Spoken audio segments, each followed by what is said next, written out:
The soft morning light filtered through the windows of Zara Johnson's penthouse apartment as she packed her carry-on bag for a quick business trip to San Francisco. At 29, Zara had already achieved what most people could only dream of in a lifetime. Her cybersecurity company, ShieldTech, had revolutionized data protection for small businesses, growing from a dorm room startup to a billion-dollar enterprise in just 7 years. "Don't forget your lucky pen," called out Zara's assistant, Priya, from the doorway. Zara smiled and tucked the chewed-up ballpoint, the same one she'd used to draft her first business plan, into her jacket pocket. "Thanks for reminding me. I never sign important deals without it," Zara replied, zipping up her modest carry-on. Despite her wealth, she preferred traveling light and without fanfare. Her parents had instilled in her the values of humility and practicality long before she'd made her first million. The ride to the airport was quick, with her driver expertly navigating the morning traffic. Zara used the time to review the presentation she'd be giving to potential investors for ShieldTech's new educational platform, a project especially close to her heart. The platform would provide free cybersecurity training to schools in underserved communities, something she wished had existed when she was growing up in her working-class neighborhood.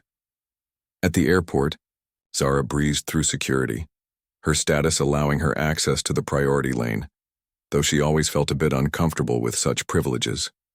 She never wanted to forget where she came from or lose touch with the everyday experiences of regular people. It was one of the reasons her company's products were so successful. They solved real problems for real people. Settling into a quiet corner of the first-class lounge, Zara opened her laptop to check her emails one last time before boarding. A message from Dr. Carter, the director of her educational foundation, caught her attention immediately. The subject line read, "Urgent, Oakland School District Partnership." "This can't wait," Zara muttered to herself, quickly dialing Dr. Carter's number. "Zara, thanks for calling back so quickly," Dr. Carter answered after the first ring. "We've hit a snag with the Oakland rollout. The school board is concerned about the data privacy aspects of the program, especially given recent headlines about student information being compromised in other districts." Zara listened intently, making quick notes on her tablet. "This is exactly why our program is needed," she responded. "Let me adjust my presentation to address these concerns head-on. I'll prepare some additional materials to share with the board next week." Their conversation continued as Zara's flight was called for boarding. She gathered her things, still deep in discussion about how to reassure the school district without compromising the program's effectiveness. This project meant everything to her, a chance to give kids like her younger self the tools they needed to succeed in a digital world. Boarding. The plane. Zara nodded politely to the flight attendants who welcomed passengers at the door. In her simple jeans, black turtleneck, and minimal makeup, few people recognized her as the tech wunderkind whose face had graced the covers of business magazines. That anonymity was precious to her. "Yes, I'll have the revised proposal to you by tomorrow morning," Zara promised Dr. Carter as she located her seat. 3A, a window seat in first class. She placed her carry-on in the overhead bin and gestured to the flight attendant that she needed a moment to finish her call before sitting down. Stepping into the galley area to avoid disturbing other boarding passengers, Zara wrapped up her conversation. "The foundation's work has to take priority here. These kids deserve the same opportunities that more privileged communities take for granted." Dr. Carter agreed, and they ended the call with a plan to reconnect later that evening. Zara slipped her phone into her pocket, feeling that familiar surge of purpose that always came when working on her foundation's initiatives. The money and success meant nothing if she couldn't use it to open doors for others. As she turned to head back to her seat, she noticed more passengers had boarded. The first-class cabin was now half full, with business people settling in, arranging their belongings, and ordering pre-takeoff drinks. Zara made her way back to 3A, only to find it occupied. A white man in his early 60s sat comfortably in her assigned seat, his newspaper already spread out on the tray table, and his jacket hung up by a flight attendant.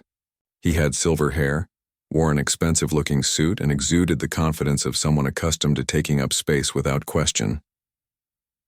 Zara checked her boarding pass again to confirm she had the right seat before addressing him. "Excuse me, sir," she said politely. "I think you might be in my seat. I'm in 3A. The man barely looked up from his newspaper, giving Zara only the briefest glance over his reading glasses. "I prefer the window," he replied dismissively, turning back to an article about stock market projections. Taken aback by his response, Zara tried again, her voice still calm but firmer. "I understand, but my boarding pass assigns me to this seat. Would you mind checking yours?" This time the man lowered his newspaper with a sigh of annoyance. He looked Zara up and down, taking in her casual attire and natural hair pulled back in a simple style. Something in his expression changed, a slight narrowing of the eyes that Zara had seen too many times before. "Look," he said, his voice lowered, but clear enough for nearby passengers to hear. "All these first-class seats are basically the same anyway. Why don't you just take another one and avoid making a fuss? The flight attendants are busy enough." A flight attendant named Kelly passed by at that moment, noticing the conversation. Rather than immediately checking their boarding passes, she hesitated, her eyes moving between Zara and the man. "Is everything okay here?" she asked, but her question seemed directed more at the man than at Zara. "I'm trying to explain that this gentleman is sitting in my assigned seat 3A, Zara explained, showing Kelly her boarding pass. Kelly glanced at the boarding pass but still seemed uncertain. "Are you sure you're reading it correctly? Sometimes the boarding gate and seat number can be confused." The man in the seat gave a small, satisfied smile and returned to his newspaper as if the matter had been settled. "I'm sure the young lady can find another seat. It's not a full flight." Zara felt a familiar knot forming in her stomach, the same one she'd felt in countless boardrooms when executives would mistake her for an assistant rather than the CEO they were meeting with. She'd learned long ago that showing anger would only reinforce stereotypes, so she kept her voice level. "Yes, I'm sure," she said to Kelly, pointing specifically to the seat assignment on her boarding pass. "And while it might not be a full flight, this is my assigned seat, which I selected specifically for this journey." A few of the other first-class passengers had begun to watch the interaction with varying levels of interest. Some seemed uncomfortable, others merely curious. One woman 2 rows ahead kept looking back with growing concern in her eyes. The man in Zara's seat finally folded his newspaper with deliberate slowness. "Is this really necessary?" he asked, his tone suggesting Zara was creating problems where none existed. "I've been flying this route every month for 15 years. The crew knows me." "Sir," Zara began again, maintaining her composure, "I respect that you're a frequent flyer, but that doesn't change the fact that—" "Do you know what?" he interrupted, his voice louder now. "I'm not entirely convinced you're in the right section of the plane. First class is usually for, well, certain types of travelers." He didn't elaborate on what types he meant, but his implication hung in the air. A tense silence fell over the nearby rows. Kelly, the flight attendant, looked increasingly uncomfortable but still hadn't asked to see the man's boarding pass. Another passenger, a younger white woman sitting across the aisle, shot the man a disapproving look but said nothing. Zara took a deep breath, about to respond, when another voice broke through the tension. "Oh my goodness, you're Zara Johnson," exclaimed a passenger who had just boarded. The young Asian man in his 20s, dressed in a tech company hoodie, was staring at Zara with undisguised admiration. "I just read your cover story in Forbes. Your work on democratizing cybersecurity is incredible." The cabin seemed to freeze for a moment. Kelly's eyes widened in recognition, and several other passengers turned to look at Zara with new interest. The man in seat 3A stopped mid-motion as he was reaching for his drink. Zara gave the young fan a small, appreciative nod, though she'd always felt uncomfortable when recognized in public. Right now, however, she couldn't help but notice how the energy in the cabin had suddenly shifted. Kelly's demeanor changed instantly. The hesitation vanished from her face, replaced with a look of mortification, as she finally realized who was standing before her. She'd seen Zara's face on the company's training materials about VIP passengers, the youngest self-made black female billionaire in tech, known for her philanthropy and groundbreaking cybersecurity work. Ms. Johnson, I am. So sorry for the confusion, Kelly said, her voice now dripping with respect. She turned to the man still sitting comfortably in seat 3A. Sir, I'll need to see your boarding pass right away, please. The man's expression soured as he noticed the shift in the cabin's atmosphere. Reluctantly, he reached into his jacket pocket and produced his boarding pass, handing it to Kelly with obvious annoyance. Kelly examined it quickly. Sir, your assigned seat is 4C, not 3A. I'll have to ask you to move to your proper seat immediately. This is ridiculous, the man muttered, loud enough for everyone nearby to hear. I've been sitting in window seats for years. No one's ever made this kind of fuss before. Zara stood quietly, maintaining her dignity despite the uncomfortable situation. She'd faced far worse obstacles building her company from nothing, but these moments still stung. The constant reminder that no matter her achievements, some people would always see her skin color first. A middle-aged black woman seated across the aisle caught Zara's eye and gave her a subtle nod of solidarity. It was a silent acknowledgement that spoke volumes, the shared understanding of what it meant to have your belonging questioned in spaces others took for granted. The man began gathering his newspaper and personal items with exaggerated movements, making it clear he felt inconvenienced. I don't see why seat assignments matter so much when the plane isn't even full, he complained as he stood up. Another flight attendant named Daniel had noticed the commotion and approached. After a quick whispered explanation from Kelly, he stepped in smoothly. Sir, airline policy requires all passengers to sit in their assigned seats for takeoff and landing. It's a safety protocol, Daniel explained firmly, but professionally. Your seat in 4C is an aisle seat with extra legroom. I'm sure you'll find it comfortable. The man grumbled something under his breath as he moved past Zara without making eye contact. The tension in the air was thick enough to touch. Zara finally took her rightful seat by the window, trying to settle back into her pre-flight mindset and focus on her upcoming presentation rather than the unpleasant encounter. She pulled out her tablet, hoping to lose herself in work. Ms. Johnson, can I get you anything before takeoff? Perhaps some sparkling water or orange juice? Kelly asked, her tone now excessively helpful, overcompensating for her earlier failure. To support Zara, just water would be fine, thank you, Zara replied quietly. As Kelly hurried away to fetch the water, the young tech fan who had recognized Zara leaned across the aisle from his seat. That was totally not cool what just happened, he said, keeping his voice low. I'm Alex, by the way. Your keynote at the Cyber Defend conference last year changed how our entire dev team thinks about accessibility and security products. Zara gave him a genuine smile, grateful for the normal interaction. That's wonderful to hear, Alex. That speech was actually one of my favorites to give. Their conversation was interrupted by a commotion several rows back. The man who had taken Zara's seat was now loudly complaining to Daniel about his assigned seat. This is outrageous, he declared, his voice carrying throughout the first-class cabin. Do you know how much I spend with this airline every year? I should be able to sit wherever I want if there are empty seats. Daniel maintained his professional demeanor despite the man's increasing volume. Sir, I understand your frustration, but I need to ask you to lower your voice and settle into your assigned seat. We're preparing for departure. Instead of complying, the man seemed to grow more agitated. This wouldn't have happened if you people knew how to treat your loyal customers. That girl probably got upgraded with points or something, while I've been platinum status for 15 years. Several passengers exchanged uncomfortable glances. The disruptive passenger was making no attempt to hide his indignation, and his comments carried an ugly undertone that everyone could hear. Up in the cockpit, Captain Layla Rivera was going through her final pre-flight checks when she received a call from Daniel. Captain, we have a situation in first class, Daniel explained quietly. A passenger refused to move from another passenger's assigned seat, specifically Ms. Zara Johnson's. He's now causing a disturbance and making comments that could be considered discriminatory.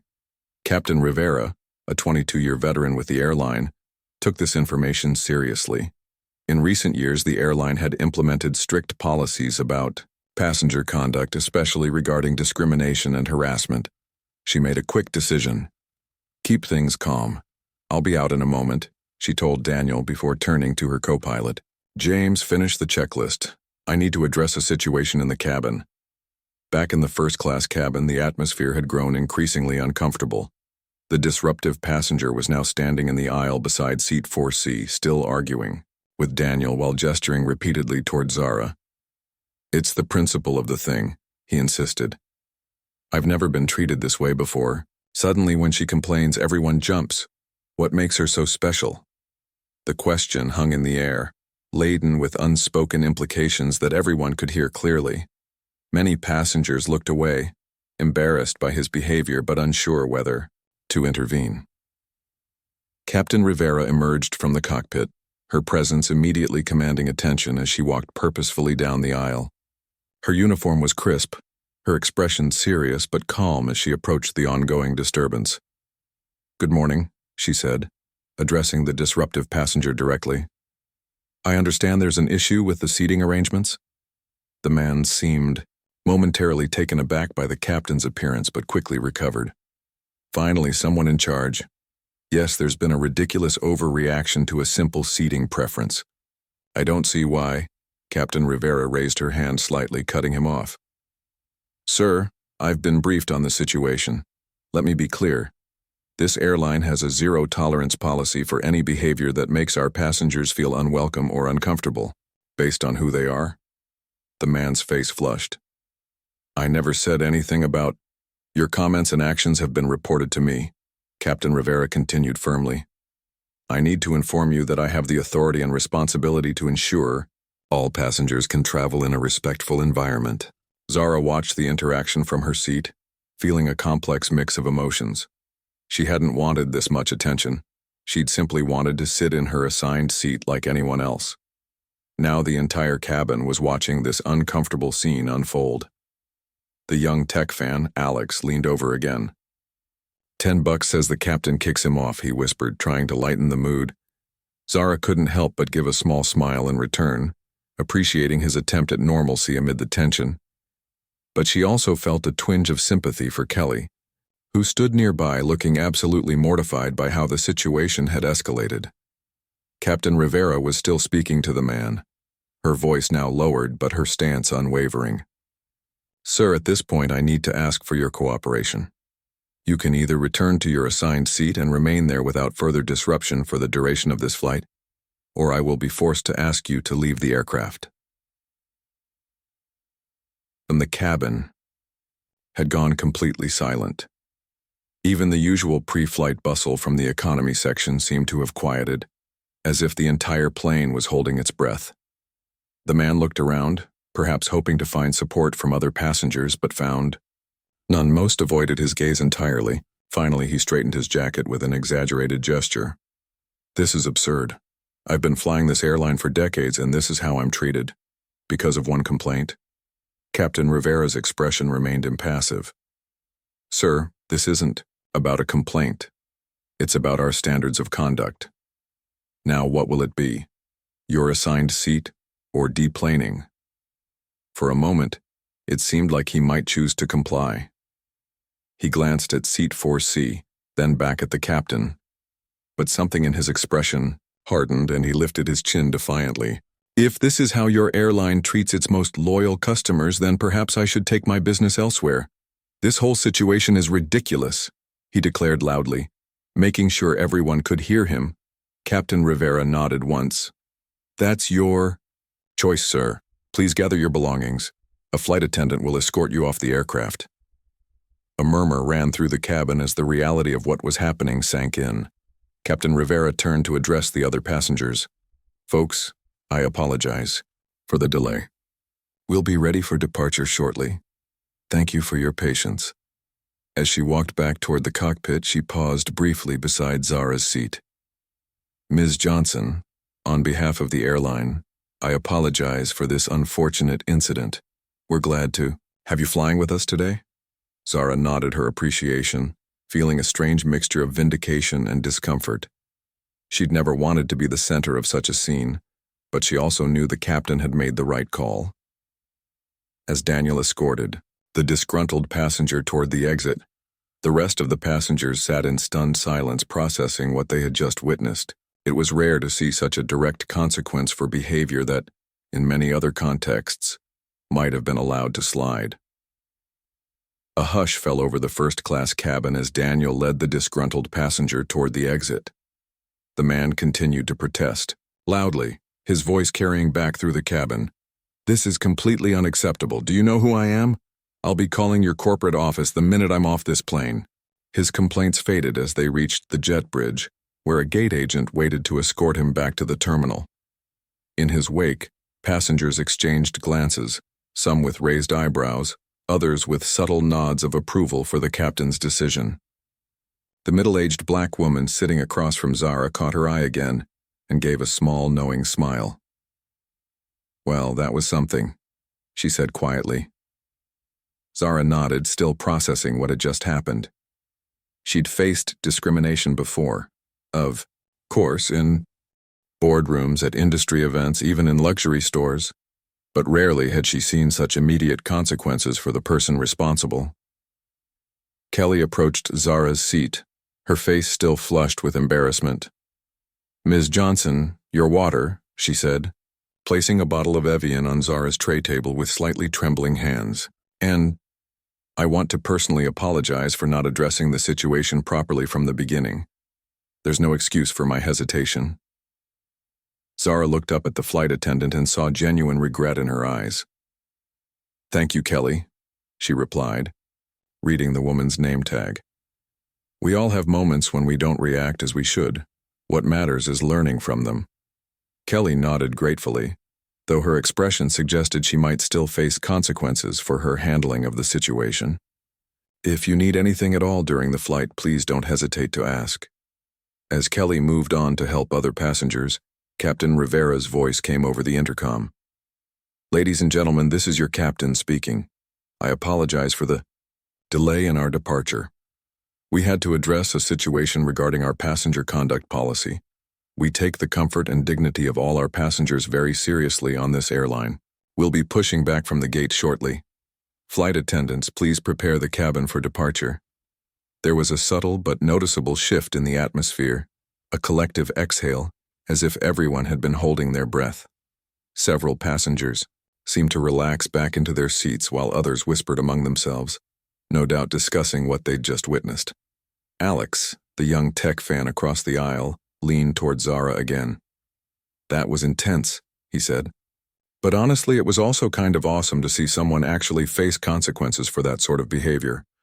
Usually, it just slides by with awkward silence." "It shouldn't have to be awesome, though," Zara replied thoughtfully. "It should just be normal." Alex nodded in agreement. "Totally. Hey, would it be completely inappropriate if I asked you about the encryption algorithm you mentioned in your TechCrunch interview? Our team has been debating the practical applications for small businesses and—" He stopped mid-sentence, looking embarrassed. "Sorry, this is probably the last thing you want to talk about right now.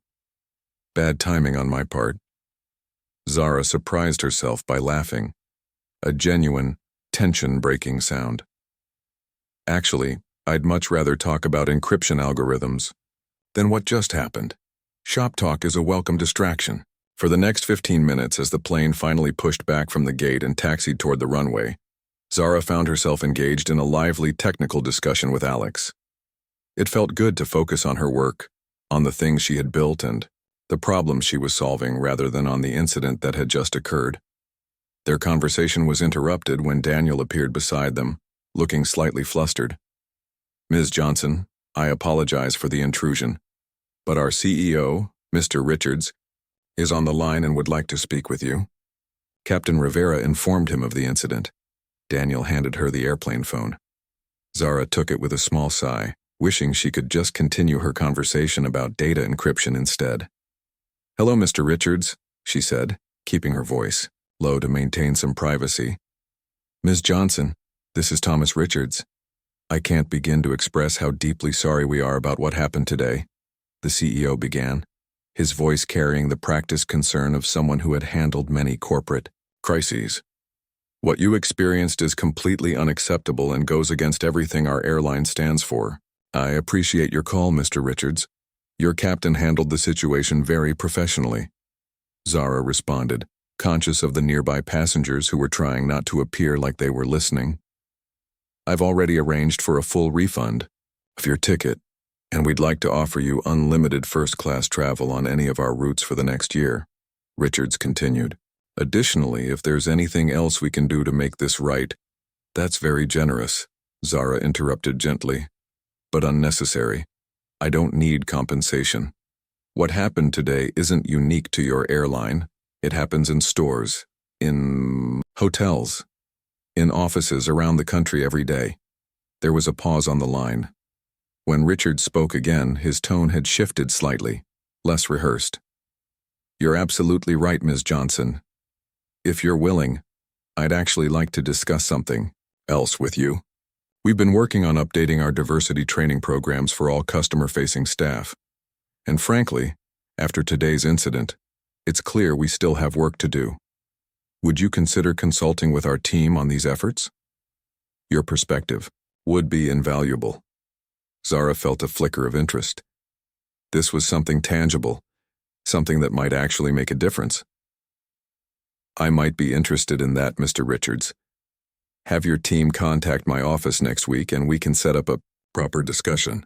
"Thank you, Ms. Johnson. We'll be in touch. And again, on behalf of everyone at the airline, I sincerely apologize for your experience today." The call ended, and Zara handed the phone back to Daniel with a thoughtful expression. The plane was now accelerating down the runway, pressing her back into her seat as they began their ascent into the clouds. The black woman across the aisle caught Zara's eye again. "Corporate apology?" she asked knowingly. Zara nodded. "Complete with offers of free stuff." The woman chuckled softly. "Of course. They never know what to do besides throw perks at the problem. I'm Tanya, by the way. I run a hospital system in the Bay Area." "Zara," she replied, extending her hand across the aisle. "Though I guess my cover's been blown today." "The famous Zara Johnson," Tanya said with a warm smile. "My teenage daughter has your poster on her wall right next to her BTS idols. You've got quite the fan club among young black girls interested in STEM." Zara felt a familiar mix of pride and humility wash over her. It was still strange to think of herself as someone's role model, even after years in the public eye. "That's honestly the best thing about any success I've had, knowing it might open doors for others coming up behind me." "It matters," Tanya agreed. "My daughter wants to study computer science because she saw you do it. Representation isn't just some buzzword. It changes what people believe is possible for themselves." As the plane reached its cruising altitude, several other passengers found reasons to walk past Zara's seat, some offering small words of support or simply nodding respectfully. An older gentleman stopped briefly to tell her that his granddaughter had received a scholarship from Zara's foundation and was now studying engineering at MIT. The mood in the cabin had transformed completely from the tense atmosphere of earlier. There was a sense of community, of shared values affirmed. Even Kelly seemed more at ease as she began the in-flight service, her initial embarrassment giving way to professional confidence. Daniel approached with a tablet in hand. "Ms. Johnson, the captain asked me to share something with you." After the incident, several passengers submitted comments through our in-flight feedback system. He handed her the tablet, which displayed a series of messages from other passengers on the flight. Zara scrolled through the comments, her throat tightening with emotion as she read them. "Thank you for standing up for what's right today. My 10-year-old daughter was watching, and it was an important lesson for her. As a frequent business traveler, I've witnessed similar situations where nothing was done. The captain's actions today restored my faith in your airline. That man's behavior was unacceptable. Thank you for enforcing your policies and supporting dignity for all passengers." Zara handed the tablet back to Daniel, unexpectedly moved by this outpouring of support from strangers. "Please thank the captain for sharing these with me." As the flight continued toward San Francisco, Zara found herself engaged in conversations with both Alex and Tanya. The three discussed everything, from healthcare technology to the challenges of leadership, deliberately avoiding returning to the incident that had connected them. It was refreshing to talk about work and ideas rather than dwelling on what had happened. About an hour into the flight, Zara excused herself and made her way to the lavatory. As she waited for it to become available, she noticed a young girl, perhaps 12 years old, watching her from a premium economy seat just behind the first-class divider. The girl's mother, noticing her daughter's starstruck gaze, gave Zara an apologetic smile. "I'm sorry. She recognized you from her school's career day materials," the mother explained quietly. "You're kind of a hero to her." The girl, overcoming her shyness, spoke up. "Ms. Johnson, is it true you started coding when you were my age?" Zara smiled, kneeling down slightly to be at eye level with the girl. "I was 11 when I built my first website. What's your name?" "Lisa," the girl replied, her eyes wide with admiration. "Well, Lisa, are you interested in computers too?" Lisa nodded enthusiastically. "I'm learning Python at my after-school club. I want to make games that teach people about science." "That sounds amazing," Zara said sincerely. "The world needs more girls like you creating technology. Don't let anyone tell you that you don't belong in that space, okay?" Lisa nodded solemnly as if accepting an important mission. Her mother mouthed a silent thank you to Zara as she straightened up. As Zara returned to her seat, she reflected on the strange journey this flight had become. What had started as an ugly reminder of persistent prejudice had somehow transformed into something else, a series of connections, a moment of community, a reminder of why her visibility mattered. The flight continued smoothly as it crossed over the Midwest, the landscape below transforming from urban sprawl to patchwork farmland.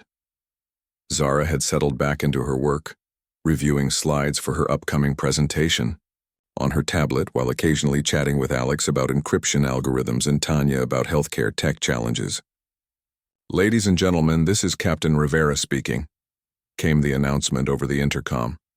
"We're approximately halfway to San Francisco with clear conditions ahead. Our flight attendants will be coming through the cabin with a light meal service shortly. We expect to arrive at our destination on schedule despite our delayed departure. The current temperature in San Francisco is a pleasant 68 degrees with partly cloudy skies." As the captain finished her announcement, Kelly and Daniel began preparing the meal service in the first-class cabin. The mood was relaxed, with the earlier tension having dissipated almost entirely. Some passengers were working on laptops, others were watching movies, and a few were napping beneath thin airline blankets. Zara set aside her tablet and stretched discreetly in her seat. The flight's dramatic beginning had left her mentally drained, and she welcomed the break that the meal service would provide. She glanced out the window at the vast expanse of clouds below, looking like a soft white carpet stretching to the horizon. Daniel approached with a warm smile. "Ms. Johnson, we have a special meal prepared for you today. Our chef created a selection based on your previous in-flight preferences." Zara looked surprised. "That's thoughtful, but I don't recall providing any special requests." Daniel lowered his voice slightly. "After what happened earlier, the crew wanted to do something nice for you. Our system shows you've ordered the Mediterranean vegetable plate on previous flights, so we prepared something similar with some special touches." As he set down her tray, Zara could see the extra care that had gone into its presentation. The vegetables were artfully arranged, accompanied by a small dessert that wasn't part of the standard first-class offering. "This is very kind. But please, don't feel you need to give me special treatment," Zara said quietly. "It's not special treatment, Ms. Johnson. It's recognition," Daniel replied with gentle insistence. "What happened today matters, and the way you handled it with such grace, well, it made an impression on all of us." Before Zara could respond, the seatbelt sign suddenly illuminated with a soft ding. Captain Rivera's voice came over the intercom again, this time with a slightly more urgent tone. "Ladies and gentlemen, we're expecting some turbulence ahead. Please return to your seats and fasten your seatbelts. Flight attendants, please secure the cabin." Daniel quickly finished setting down Zara's meal. "Enjoy your lunch, Ms. Johnson. I'll check on you later." As he moved away to help other passengers, the plane gave a slight shudder. The turbulence was mild at first, just enough to cause the drinks in cups to ripple, but it gradually intensified. The large aircraft swayed gently from side to side as it encountered rougher air. Zara was no stranger to turbulence, having flown countless miles for business over the years. She continued eating her meal calmly, though she noticed some passengers, looking anxious as the bumps became more pronounced. A sudden sharp drop caused several passengers to gasp audibly. A drinking glass tumbled from someone's tray table, spilling water across the aisle.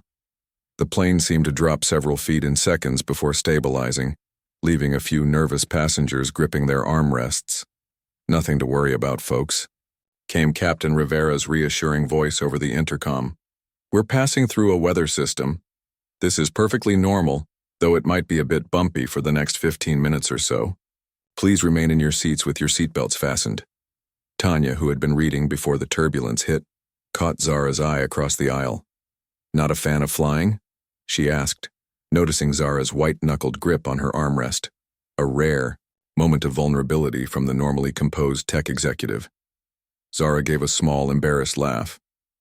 "I've never quite gotten used to turbulence. Give me a complex coding problem any day over this." "I find it helps to focus on something else," Tanya suggested. "Tell me more about that educational program you were discussing on your phone earlier." Grateful for the distraction, Zara began explaining her foundation's initiative to bring cybersecurity education to underserved schools. As she spoke, her passion for the project gradually overtook her anxiety about the turbulence. "We've developed a curriculum that makes complex security concepts accessible to middle schoolers," she explained. "It's not just about teaching them to code. It's about helping them understand digital citizenship and how to protect themselves online. Many of these kids have internet access, but no guidance on navigating digital spaces safely." As the plane continued to bounce through the rough air, Zara became so engrossed in describing her program that she barely noticed when the worst of the turbulence passed. Her hands had relaxed, and her focus had shifted entirely to the topic that ignited her purpose.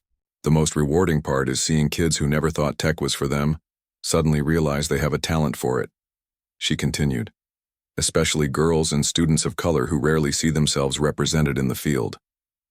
Tanya nodded thoughtfully. "That visibility piece is crucial.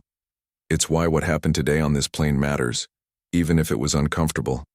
Every time someone like you stands your ground in a space where others question your belonging, it makes it easier for the next generation."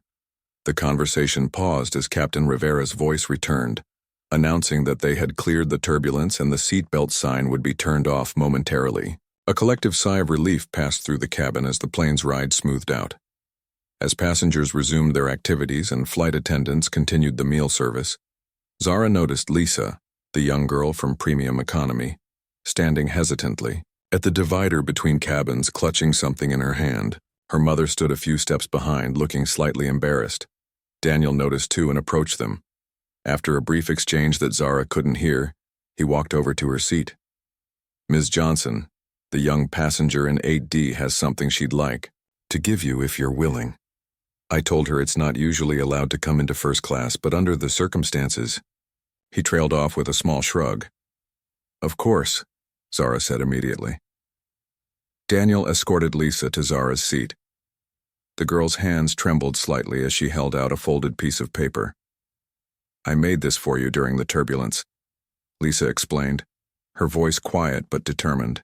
"My mom said drawing helps when you're nervous about flying, and I saw you looked worried too." Zara accepted the paper and unfolded it to find a colorful drawing. It showed a cartoon version of herself, sitting at a computer with lines of code flowing from her fingertips like magic. Above the drawing in careful handwriting were the words, "Girls who code change the world." "This is beautiful, Lisa," Zara said, genuinely touched by the gesture. "You're quite the artist." "I want to make games that help people learn," Lisa repeated her earlier ambition. "Do you think I can do both coding and art?" "Absolutely," Zara assured her. "Some of the best software designers I know are artists. Technology needs creative thinkers like you," Lisa beamed with pride. Her mother stepped forward slightly. "I'm sorry to interrupt your flight, but Lisa insisted. What happened before takeoff?" "Well, my daughter saw it. We were sitting near the front of premium economy." The woman lowered her voice. "I wanted to thank you for handling it with such dignity. It gave me a chance to have an important conversation with Lisa about standing up for yourself and recognizing your own worth." Zara glanced at Lisa, who was watching their exchange with curious eyes. "Sometimes the most important lessons aren't in any school curriculum," she said to the mother. After Lisa and her mother returned to their seats, Alex leaned across the aisle again. "You've got a fan for life there," he observed with a smile. "It's strange," Zara admitted, carefully folding Lisa's drawing and tucking it into her tablet case. 5 years ago, I was just focused on building my company. I never expected to become someone children look up to.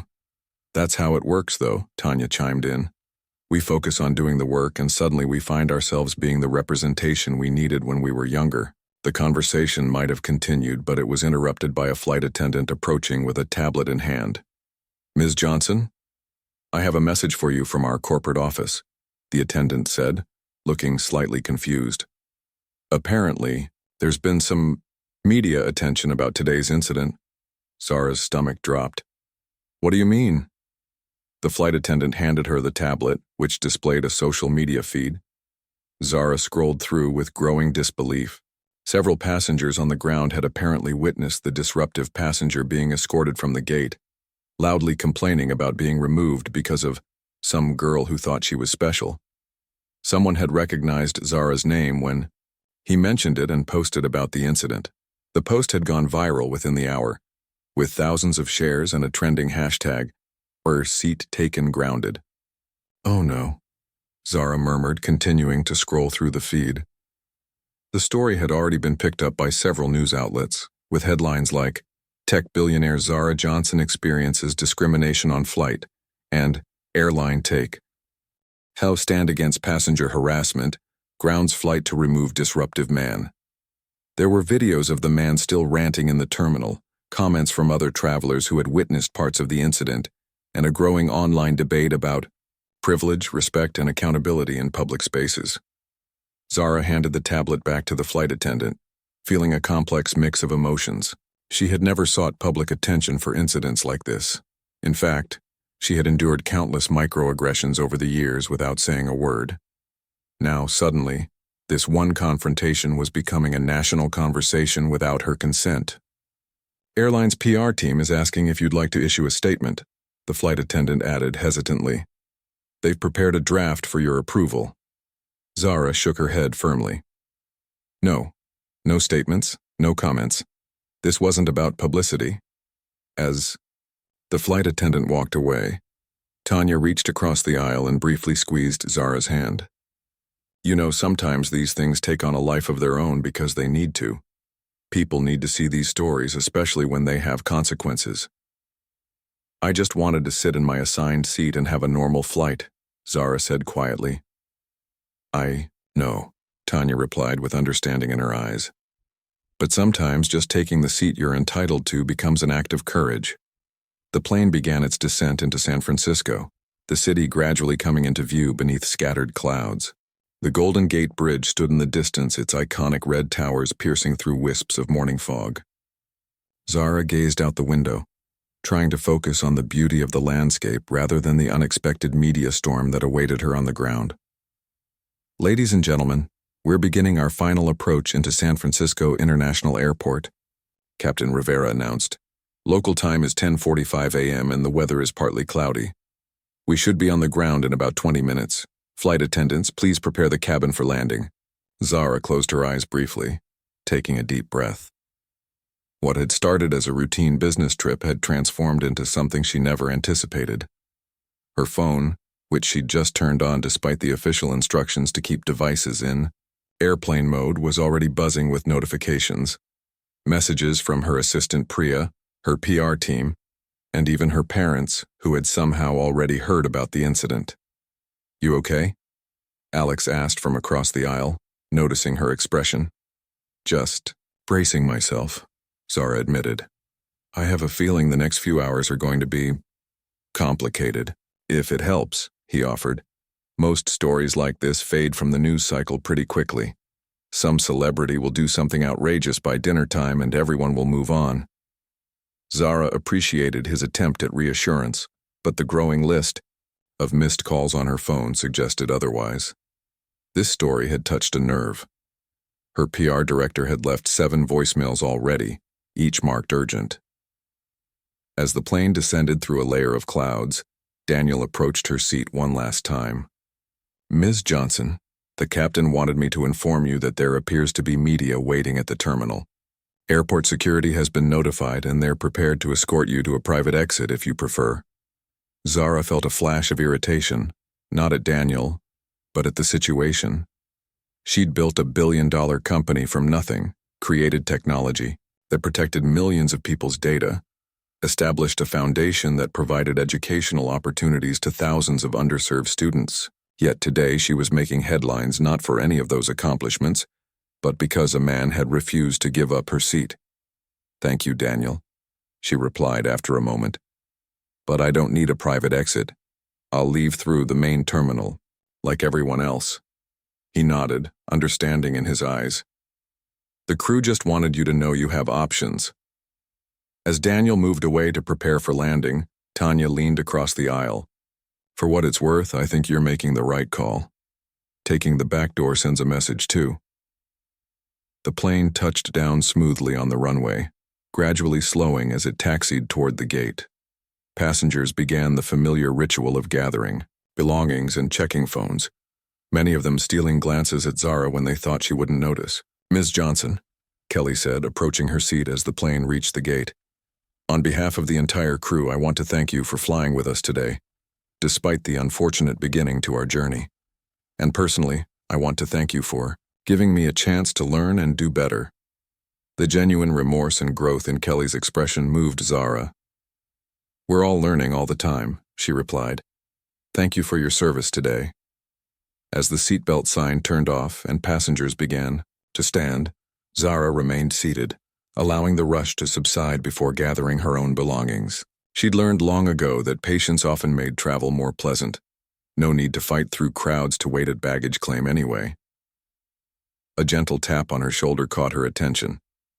She turned to find Lisa standing in the aisle with her mother, both preparing to disembark. "Ms. Johnson," Lisa said with remarkable poise for a 12-year-old. "My mom says you're going to be on the news because of what happened today. Does that make you nervous?" The directness of the question, delivered with childlike curiosity rather than adult hesitation, made Zara smile. "A little," she admitted. "I prefer when people talk about my work rather than other things." Lisa considered this seriously. "My teacher says sometimes things happen to us for a reason, even if we don't choose them. Maybe this happened so other kids like me can see that we don't have to accept being treated unfairly."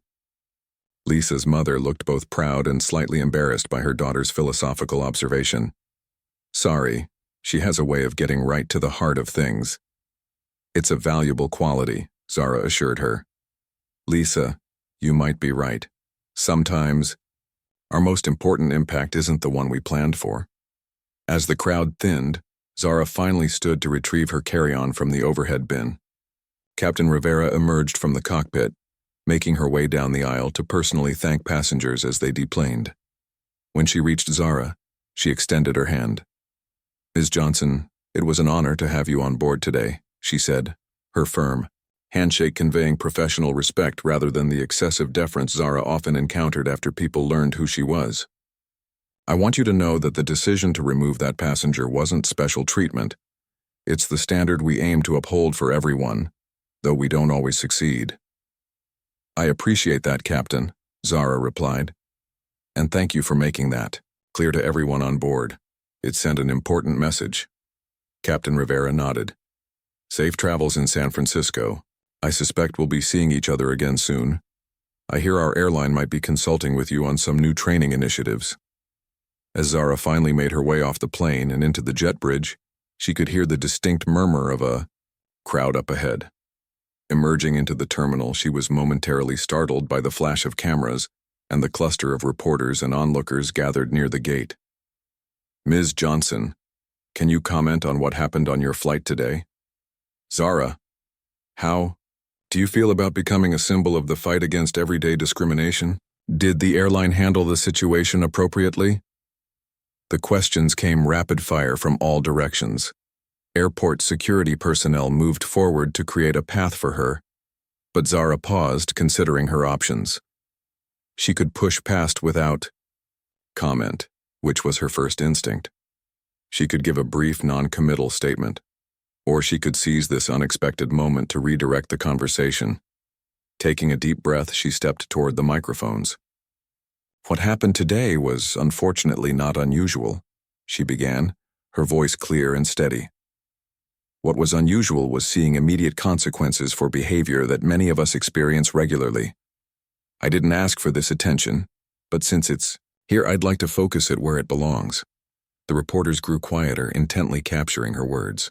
"I'd prefer to talk about the educational foundation I was traveling to San Francisco to support, a program that will bring cybersecurity education to 5,000 underserved students this year, or about the job opportunities my company is creating for young people from non-traditional backgrounds. Those are the headlines that matter to me."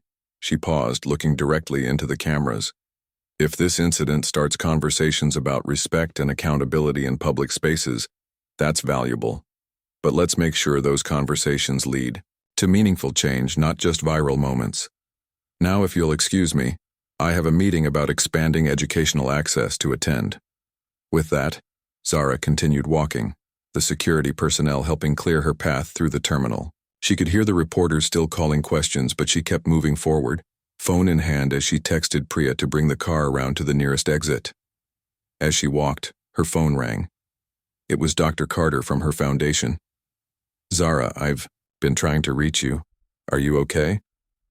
"It's all over the news about what happened on your flight," he said, concern evident in his voice. "I'm fine. Just landed," she assured him. "Has it affected our meeting with the Oakland School Board?" "Actually, yes, but not how you might think," Dr. Carter replied, sounding surprised himself. "The superintendent called personally. She saw the news and wanted to express her support. She also said they've reconsidered their concerns about the data privacy aspects of our program. They're fully on board now and want to expedite the implementation." Zara stopped walking for a mommy, processing this unexpected development. "Really? What changed their minds?" she said, and I'm quoting here. "Any company led by someone who stands her ground with that kind of dignity is exactly the kind of role model our students need to see." They were apparently already leaning toward approval, but this morning's news sealed it. A complex emotion washed over Zara, a mixture of irony, satisfaction, and lingering frustration that it took something like this to move the needle. "Well, that's good news, I suppose. Unexpected, but good. There's more," Dr. Carter continued. "We've received over 100 new volunteer applications in the last hour, from tech professionals wanting to mentor students in the program. And 3 potential corporate sponsors have reached out asking to support the initiative." As Zara resumed walking toward the exit, she spotted Tanya from the flight, waiting with her luggage near the doors. Their eyes met, and Tanya gave her a knowing nod of solidarity. "Dr. Carter, I need to go," Zara said. "Let's regroup at the hotel in an hour. It seems we have some adjusting to do to our presentation." She ended the call and approached Tanya, who smiled warmly. "Quite the reception committee they arranged for you," Tanya observed, nodding toward the reporters still hovering nearby. "Not exactly what I had in mind for this trip," Zara admitted. "You know," Tanya said thoughtfully, "sometimes our most important work finds us, rather than the other way around. My hospital system started our community health initiative because of a crisis we never expected, and now it's the work I'm most proud of." Zara considered this as they walked together toward the exit. "I've always tried to keep my personal experiences separate from my professional mission. Build good technology, create opportunities, let the work speak for itself. And that approach has taken you far," Tanya acknowledged. "But maybe this is the universe suggesting there's another dimension to your impact." Outside, Zara spotted Priya waiting beside the company car. Beyond her, a small group of young women had gathered, holding handmade signs that read, "Thank you for taking your seat," and "Stand your ground." Seeing Zara's expression, Tanya smiled. "I have a feeling this is just the beginning of a new chapter for you." Zara took a deep breath, straightened her shoulders, and walked toward the waiting car, and whatever unexpected path now lay before her. What had begun as a simple request for her rightful seat had somehow transformed into something much larger than herself. As uncomfortable as the spotlight made her, she recognized that sometimes the most important moments of impact weren't the ones you planned for, but the ones that found you when you were simply standing your ground. "You know what?" she said to Tanya as they prepared to part ways. "I think you might be right." 3 months later, Zara stood on the circular red carpet of the TED stage, looking out at an audience of thousands. Behind her, projected on a massive screen, was an image of an airplane seat, an ordinary first-class seat that had somehow become the launching point for an extraordinary conversation. "I never intended to become the face of a movement about respect and belonging in public spaces," she began. "I just wanted to sit in 3A. The audience laughed, and Zara smiled, finally at peace with how a routine business trip had changed the trajectory of her already remarkable life.